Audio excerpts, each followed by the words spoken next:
ईरानी सुरक्षा बल IRGC ने यह दावा कर दिया है कि इजराइल के प्रधानमंत्री बेंजामिन नेतन्याहू के ऑफिस पर खैबर मिसाइलों से हमला हुआ है। दूसरी तरफ इजराइल ने इस खबर को रद्द कर दिया, खारिज कर दिया। उसने कहा कि ईरान की कोई भी मिसाइल अब तक इजराइल नहीं पहुंची है। हालांकि ईरान से इजराइल की ओर से लॉन्च की गई मिसाइलों का पता चलने के बाद देश भर के इलाकों में अलर्ट एक्टिवेट कर दिए गए हैं।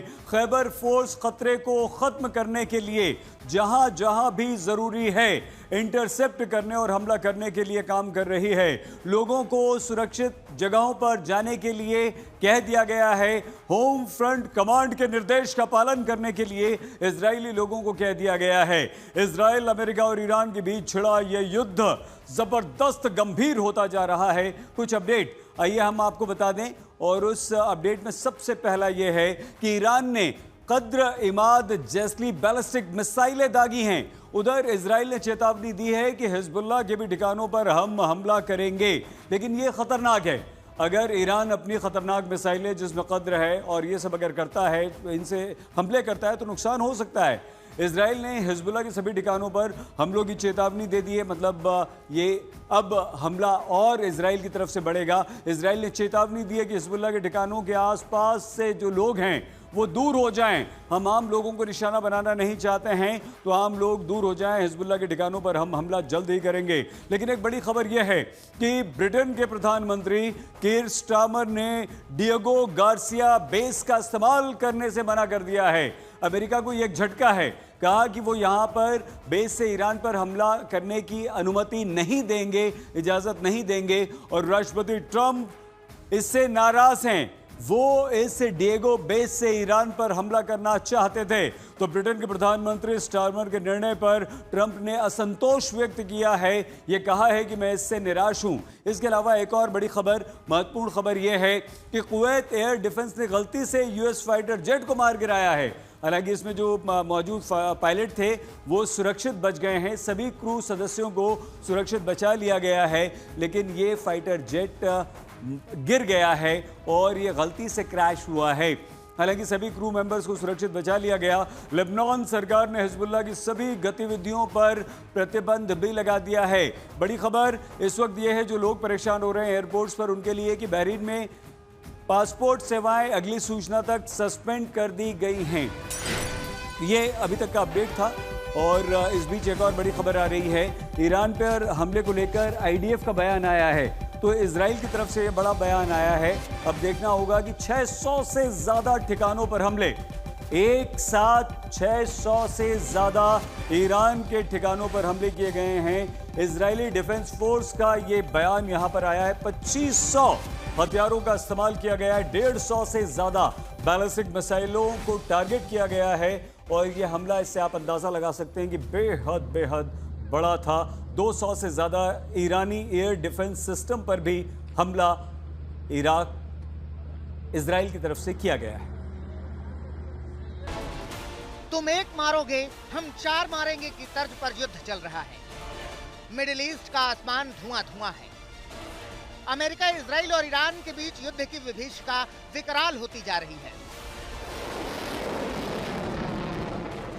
आज ईरान ने अपनी सबसे तेज, उन्नत और चालाक मिसाइल से इजरायली शहरों और अमेरिकी बेस से भारी तबाही मचाई है। IRGC ने आज ये ऐलान किया है कि ऑपरेशन ट्रू प्रॉमिस 4 की 10वीं वेव में उसने खैबर शेकन हाइपरसोनिक मिसाइल का इस्तेमाल किया है। ईरान ने कई शोलों का दरवाजा खोलने वाली मिसाइल बताया है इसे, और इजराइल के निवासियों को चेतावनी दी है कि वो मिलिट्री और सरकारी सुविधाओं से दूर रहें। इजराइल कई मामलों में खैबर शेकन मिसाइल को नहीं रोक पा रहा है। इजराइल के air defence system Arrow, David Sling, Iron Dome से गुजरकर ये जमीन टारगेट को हिट कर रही है। खैबर शेकन मिसाइलें इंटरसेप्टर रॉकेट से बचकर तेल अवीव और जेरूसलम में टारगेट पर पहुंच रही हैं। असल में खैबर शेकन में मैन्यूवरेबल री एंट्री व्हीकल्स यानी MARV हैं। टर्मिनल फेज में ये जिगजैग करती हैं या दिशा बदल सकती हैं। इसकी स्पीड मार्च 8+ है, जिससे एरो जैसे सिस्टम्स को ट्रैक और इंटरसेप्ट करना मुश्किल हो जाता है। सॉलिड फ्यूल होने से लॉन्च तैयार होने में 15 मिनट से भी कम वक्त लगता है। मोबाइल प्लेटफॉर्म से लॉन्च होती है, जिसके कारण इजराइल को पहले से पता चलना मुश्किल है। इसका इस्तेमाल एस्केलेशन को और बढ़ा रहा है। ईरान के विदेश मंत्री अब्बास अगारची ने साफ कर दिया है कि वो किसी भी सूरत में बदला लेके रहेंगे। ईरान के सुरक्षा परिषद के प्रमुख अली लारिजानी ने साफ शब्दों में कहा है कि ईरान अमेरिका से बातचीत नहीं करेगा। बिगड़ते हालात के बीच अमेरिकी राष्ट्रपति ट्रंप ने भी इस बात की आशंका जताई है कि युद्ध लंबा खिंच सकता है। उधर खामेनेई की मौत के बाद ईरान के साथ कई देशों में विरोध प्रदर्शन हो रहा है। साफ है कि ये संकट लगातार बढ़ता जा रहा है। आज तक ब्यूरो। संकट भी बढ़ रहा है, दुनिया भी दो हिस्सों में बढ़ती दिखाई दे रही है। चीन की प्रतिक्रिया आई। चीन ने ईरान पर अमेरिकी हमले का विरोध किया है और ये ऐसा नहीं कि पहली बार चीन ने विरोध किया है। चीन ने एक बार फिर से ये विरोध किया और ऐसा लग रहा है जैसे पूरी दुनिया तीसरे विश्व युद्ध, थर्ड वर्ल्ड वॉर की दहलीज पर खड़ी हो गई है। ईरान के विरुद्ध अमेरिका और इजराइल ने अब तक का अपना सबसे बड़ा मोर्चा खोल दिया। लेकिन खबर यहाँ सिर्फ 2 देशों की बिल्कुल नहीं है, बल्कि 14 देशों की भूमिका ये बताती है कि ईरान के खिलाफ इन देशों का चक्रव्यूह तैयार हो चुका है।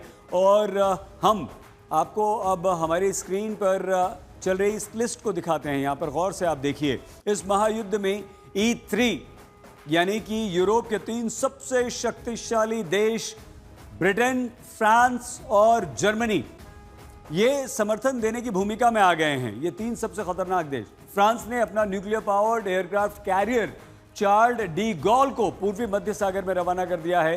कतर, ओमान, यूएई से लेकर कुवैत तक धमाकों की गूंज अब खाड़ी के हर कोने में सुनाई दे रही है। ये काफ़ी खतरनाक है। ये वो देश हैं जो ईरान के खिलाफ खड़े हुए हैं, लड़ रहे हैं।